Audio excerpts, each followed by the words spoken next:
No, that's not true. I was, I guess, 16 at the time. I thought about how so often things are in the newspaper as news that turn out to be completely there for different reasons entirely than that they're news. They're there because an editor has been suggested that he write something, or he has his own perspective. I remember at the time in high school thinking, everyone has an axe to grind. How can they dare say that? And somehow that turned into a career for me. And what I've been doing, and the flight to Portugal is kind of a perfect example of it, and I'd like to talk about that for a little while, is because it breaks the bond between the newspaper and the reader. We've been doing that every week. We have the Hamptons subway newsletter is published every week in Dan's papers with a special commentary by the commissioner at the end of the newsletter. It runs about half a page. There is no subway, but it's been running for 2 years. He usually gets outraged about something. Things go wrong on the subway. It's a bad thing. But we continue to run it because they ask us to do it. But you get the idea what I'm driving at. The flight to Portugal was meant as a joke originally. One autumn, at the time, the Hamptons was not what it is today, which is a very, very busy place with lots of celebrities and billionaires and all these people running around. It was a very quiet place, and in the off-season, there was very few people there except the local people. And we had a meeting in October, and I said, I think over the winter, we ought to write, we had our last issue on Columbus Day, and we ought to write, because we would close during the winter at that time, it was so quiet, we ought to write a whole thing about all the different events that are taking place during the winter that people can go to. I thought this would be a very good thing to do. And nobody could think of anything. And I told them to go out and research it. And they did, and they said, we don't know of anything. I mean, there's a trip to New York people can take. You know, that was about it.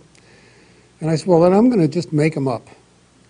So I had, in January, the weekend of the Jan, these were little pieces I ran in the paper every weekend for 10 weeks. There was the houses on the outside house tour, when the houses are all boarded up for the winter. There was the weekend of the Hampton Eel Festival. There was, and then there were some others, and there was the flight to Portugal, where Dick accurately described what we thought should be going on. And when I published that, I then went off on a trip to California. I was out there for about a month. And coming back, I found that it had created a tremendous stir, even though it was buried deep in the back of the paper. There were a lot of people who wanted to know when it was going to be, and the media had called. We had newspaper, the TV people from the city wanted to come out and film it, and I just didn't know quite what to do about it. We then got a letter from the director of tourism of Portuguese National Tourist Office on Fifth Avenue offering a first prize of a one-week vacation to the winner, all expenses paid, including hotel and airfare from so then I said, well, we have to have this event, right? And we did. We did it with gliders that people could throw. It had elaborate rules of not allowing gasoline engines or anything. We got involved. The Coast Guard had a ship offshore to be the judge. We got Grumman Aviation involved. We had the local Boatmen's Association put up a $100 bond to the under 12 winner and so forth. And it was a great time. We had a band, food, and it took place in August when the water was warmer, as we said. In any case, a lot of these things are written about in my book, which you want to read about them, because most of these stories came about because I just felt it's one thing to not tell the truth and pretend it's the truth. It's another thing to not tell the truth in your facts necessarily and pretend that you're telling the truth when in fact you're not. That was the thrust of this whole life I've lived. At the same time, there were things happening in the Hamptons. I didn't just make everything up. Maybe 1 out of 20, because you had to kind of space them out. But the other things that I would do would be about local things that are going on in the community, and I would write it as my take. This is news, but here's what I think. This is a real good thing, or it's a real bad thing, or so I'm told, this or that, or I may have the facts not quite right, but near as I can tell. That's how I felt newspapers ought to cover the news, and I still do.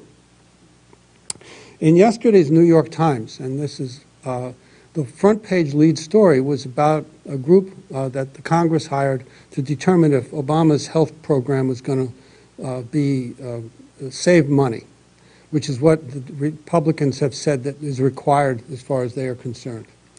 And it was on the front page because this group had come back and said, yes, this, and they had all the numbers, how much it was going to save, and no doubt. But running through it in this lead story was the rather smug attitude of the editors and reporters of the New York Times that looks like we were right all along. It was kind of that kind of thing. And when you got to the editorial page, then they were once again touting it.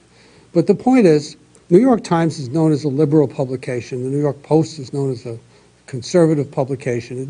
It's just, you're speaking to the converted, whatever you want to call it, but it's not factually correct all the time.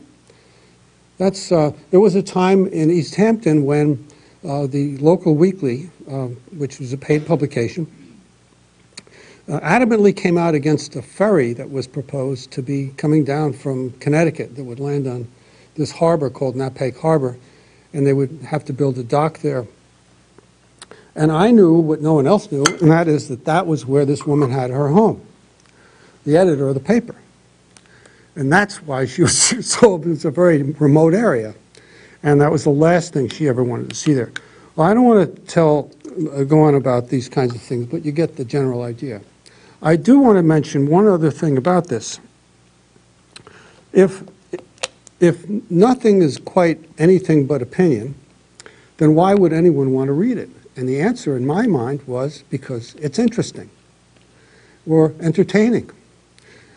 At one point, I had heard, there was a time about 20 years ago when the taxes on the land was rising so rapidly in the Hamptons because the rich wanted to build homes on them that the farmers were going to have trouble with inheritance taxes or even paying their annual taxes because the value of the land far outstripped what they could possibly make on it from farming. How were they going to survive?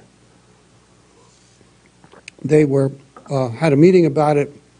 The town supervisor was there, and farmers were there. And the wife of one of the farmers threw a plucked chicken at the supervisor. I thought this was going to be a great story, and I wrote it.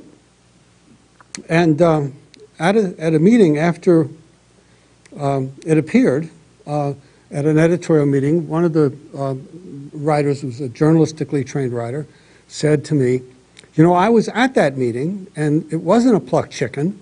It was a stuffed duck on a stand, and she handed it to him politely, and told him that he should keep it on his desk and look at it every once in a while to remind him what this place is all about. I said, no, it was a plucked chicken. And I don't care. And the reason is, I said, is that we are now founding a new school of journalism called the Plucked Chicken School of Journalism. If that's the best thing you can do, then let's do that. Which really brings me, I think, around to what happened here on this campus. I guess before I do that, I will tell you that I was probably moved to start the newspaper in my junior year of college because we had moved to this wonderful town of Montauk, which I immediately fell in love with. Didn't have a newspaper, and was constantly under assault from the neighboring town because it was a motel town, and the other town went back to 1648. And they were horrified that this new town, Montauk, had appeared in the middle of the Hamptons, sort of as a Cape Cod resort. And so I said, well, this town needs a defense. We need a voice to, keep this argument going.